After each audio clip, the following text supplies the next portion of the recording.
বলতেছে তামিম বেদারি রাদিয়াল্লাহু তাআলা থেকে মারবি হাদিস, আমার পেয়ারা নবীর কাছে একদিন দেখতেছে হঠাৎ করে একটা উট দৌড়াতে দৌড়াতে আসতেছে। বুখারীতে এসেছে নবীজির কাছে আসার পরে ওই উটটা বৃদ্ধ ছিল, বুড়া উট আর কি, দৌড়াতে দৌড়াতে এসে নবীজির পিছনে দাঁড়ালো। আলা হযরত ইমাম আহমদ রাজা খান আলাইহি রাহমাত তিনি এটা তেনার কিতাবের মধ্যে উদ্ধৃত করেছে। তিনি যেভাবে বয়ান করেছেন এই হাদিসটা আমি ওভাবে বয়ান করছি ভাইরা আমার। যখন তিনি বললেন যে আমার পেয়ারা নবীর কাছে ওই উটটা চলে আসলো,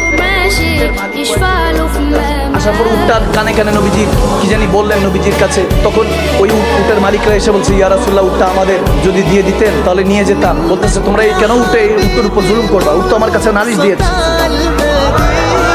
শুধু এতটুকু বলার জন্য হাদিসটা বলছি, যে নবী উটের কথা শুনে সে নবী উম্মতের কথা শুনবে না। আওয়াজ দেন উম্মতে, চিল্লে বলেন না, ঠিক কিনা বলেন না? শুনবে কি? শুনতে পায় কি? পায় না।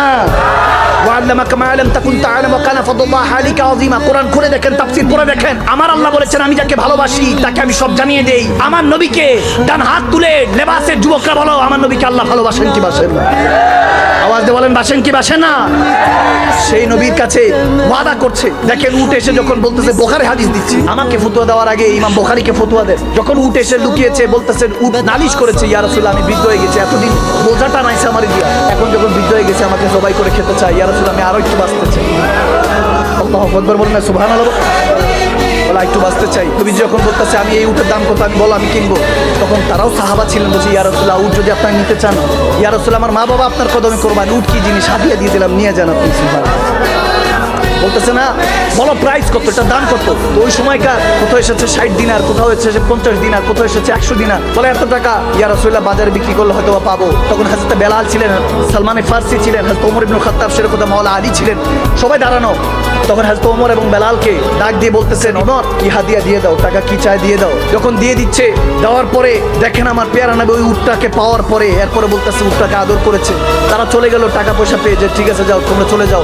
প্রথমে বলতেছে ইয়া রাসূলুল্লাহ আপনি বললে এই উটের খেদমত করবো, যেভাবে বলেন এভাবে করবো, এখন আর কোনো জবাই করবো না। আপনি বললে খেদমত করবো, বলে না আমি কিনে রেখে দিয়েছি, এখন আমার কাছেই থাকবে। সুবহানাল্লাহ।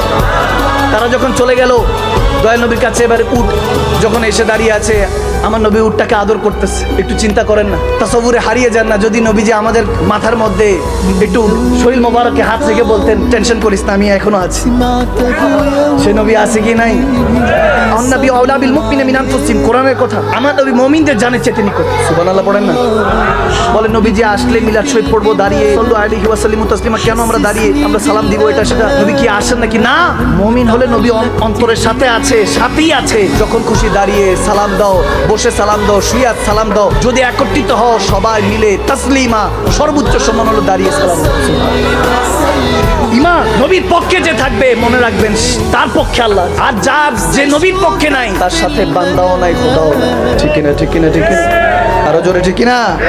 যখন নবীজি আদর করে উটটাকে বলতেছে যা নিজের মতো আজকে থেকে থাকবি, তোকে আমি আজাদ করছি, সে কান্না করছে। বিদায় নেওয়ার আগে নবীজির কাছে যখন কান্না করছে, উটটাও কান্না, ওই উটটাও কান্না করছে, নবীজিও কান্না করছেন। সাহাবারা দেখে এটা, এই নাজারা দেখে সাহাবারাও কান্না করছেন। একটা পর্যায়ে উট যখন চলে যাচ্ছে, আবার কি মনে করে ফিরে আসলেন। ফিরে আসার পরে নবীজির কানে কানে জানি কি করলেন, নবীজি খুশি হলেন, খুশি হয়ে তার কাছেও দোয়ার মতো হাত তুললেন, দোয়া করলেন, কি জানি বিড়বিড় করলেন। এরপরে উটটা চলে গেল। সাহাবাদের মধ্যে সালমান ফারসি এবং হযরত তামিম বেদারি রাদিয়াল্লাহু তাআলা হাদিসটা বর্ণনা করেছেন। তিনি পর্যন্ত সওয়াল করেছেন ইয়া রাসূলুল্লাহ উটটা আপনাকে কি বলেছে, এই উটনিটা কি বলেছে? বলে আমি তাকে তো আজাদ করে দিয়েছি, আমার কাছ থেকে বিদায় নিয়ে চলে গিয়েছিল, কি মনে করে আবার এসে বলতেছি ইয়া রাসূলুল্লাহ ইয়া হাবিবাল্লাহ আমি আপনার উম্মতের জন্য দোয়া করছি, যেমনি ভাবে আপনি আমাকে ছুরি থেকে হেফাজত করেছেন, তেমনি ভাবে কাফেরদের কুফরি থেকে, শয়তানদের শয়তানি থেকে আল্লাহ যাতে আপনার উম্মতকে হেফাজত করে, জাহান্নামের আগুন থেকে হেফাজত করে আপনি নবীর সাথে জান্নাতে যাওয়ার তৌফিক দান করেছেন।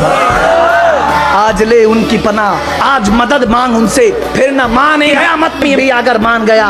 আরে এখনো সময় আছে, আমার নবীর থেকে মদদ মাঙ্গেন, নবীজির কাছে চান।